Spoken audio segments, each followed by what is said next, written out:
Welcome back. You're watching Power Breakfast on CNBC TV 18. Well, yesterday, Asian Paints reported a good set of Q3 earnings. It was an all-round beat, with the decorative paints businesses in India registering high double-digit volume growth.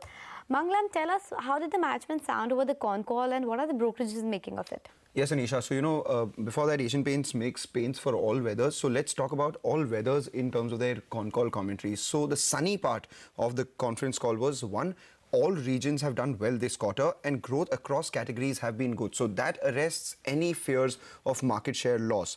And secondly, he also said that the quarter saw an impact of later Diwali. So, festive season was upbeat. Now to the slightly cloudy bit. He says medium-term demand outlook has been uncertain due to the election season, and international business continues to face challenging business conditions. These are small parts of the business, and this is a near-term concern. Every cloud has silver linings, so we talk about silver linings as well. The Mysuru plant ramp-up is stabilizing. Vizag plant will be commissioned this quarter, so this would aid revenues going forward. And finally, saw some respite from lower crude prices and appreciating currency, so that would be positive for the margins in the fourth quarter as well. So the brokerages, they are positive. Jefferies, for instance, says that 20% plus volume growth has been the highest in the last 8 years, and they've increased their EPS estimates, factoring in higher margins by about 6%, and they maintained their buy rating on the stock with the 1,620 rupees target price.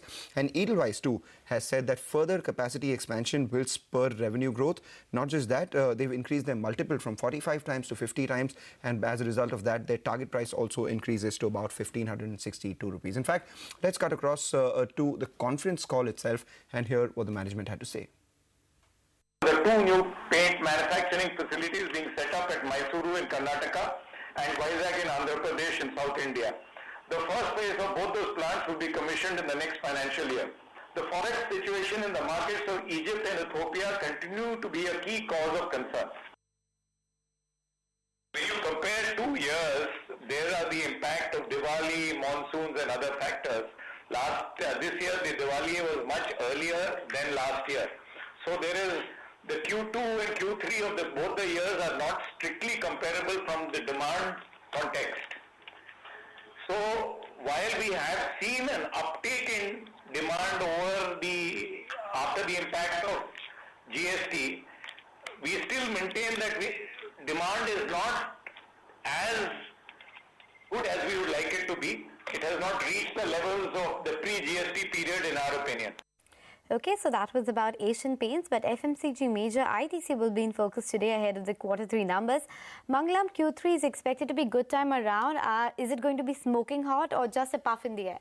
Let's just see whether it's smoking hot or a puff in the air. The way the stock moved yesterday and the way the stock has been moving over the last few days, the people believe that maybe whether it's a smoke or a puff in the air, there is some support, which is the ashtray, which is valuation. So tell you what, the stock trades at 25 times FY20, earnings trades at a 51% discount to HUL, and this discount has been the widest that the street has seen in a very long time. So there is case for that valuations. And the other thing that will help them is the fact that there is a strong, favorable base, if you must, of a 4% decline in the volume. So what are the numbers we're expecting for ITC this time around?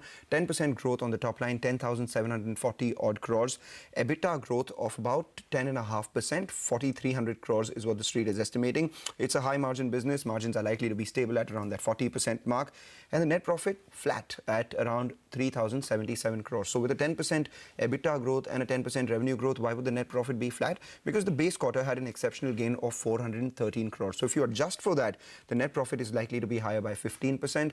The number that you have to keep on your radar is the 3,100 crore mark on the bottom line and not just the percentage growth. The street expects 6 to 7% growth in cigarette volumes. Why does that happen? Well, because one, the base is favorable, minus 4% is the volume decline in the third quarter of FY18. And secondly, over the last 18 months, there has been no change in tax policy and there has been a low base. So those things will aid cigarette volume growth, and FMCG others business is what I'll be watching out for. 10 to 12% growth is something that the street is watching out for out there.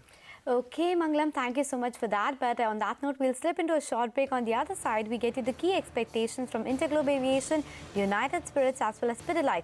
That will be reporting numbers today. Stay tuned for that.